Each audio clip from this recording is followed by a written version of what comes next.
1 Kings 10:6-8. And she said to the king, the report I heard in my own country about your wisdom in handling your affairs was true then. She now had a first-hand knowledge of Solomon's wisdom. We as Christians are to let people know the gospel of Jesus.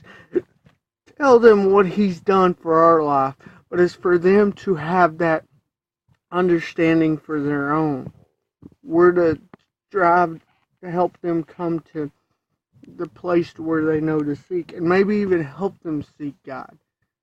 But if they don't have their own experience, then they're not genuine. They have to grasp it themselves. People sometimes think, well, my father was a pastor, my father was a deacon. That has nothing to do with your walk. Maybe it's influenced your walk, but if you're not living up to it, and you're not living for Jesus, you're not in a relationship with him, that's good for them.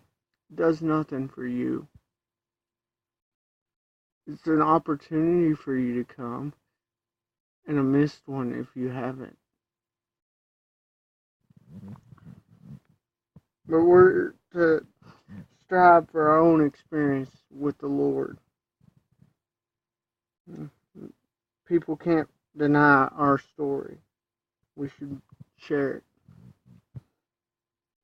it. Verse 7. Until I came and saw for myself, I did not believe the reports, but clearly I was told less than half. For wisdom and prosperity you surpass what was reported to me. You know, Scripture talks about God, and I'm going to keep comparing this passage to God in evangelism. But nobody, John admitted when he penned Revelation, what he could put down could not even grasp the glory.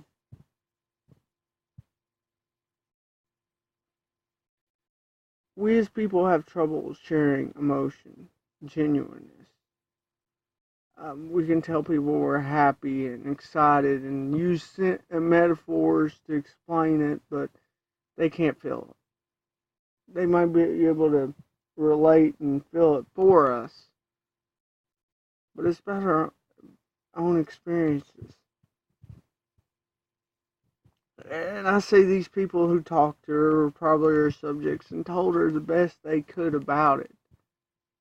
But it didn't do words justice what they said, because she had experienced it herself. We can describe our walk with Christ to those who don't have one, but it don't do justice till they have their own. And then they understand, because they have their own experience, that they can't put into words as much either. They can try and they can share, but it's beyond the words that they can have. Verse 8. How fortunate your wives are. How fortunate these courtiers of yours continually in attendance on you and listening to your wisdom. Those around the wise were blessed. I don't know how much his wives would have been, because he kept marrying. I'm sure Solomon even had counselors, but his wisdom was far above theirs. Wise people get a second opinion, even if the person's not as wise as them. Just hearing a second opinion, getting it from a different approach, is wise. And I'm sure Solomon had counselors. I haven't looked at it. I haven't checked into it, but it would have been a common thing. It was common for kings to have it. And I think that's part of what she's relating to. I don't think Solomon was wise because of all the women he married. I think that was his major downfall in his life that led him away from the Lord. The fact that he's trying to please the flesh rather than seek God, but which is foolish. But those around him were blessed.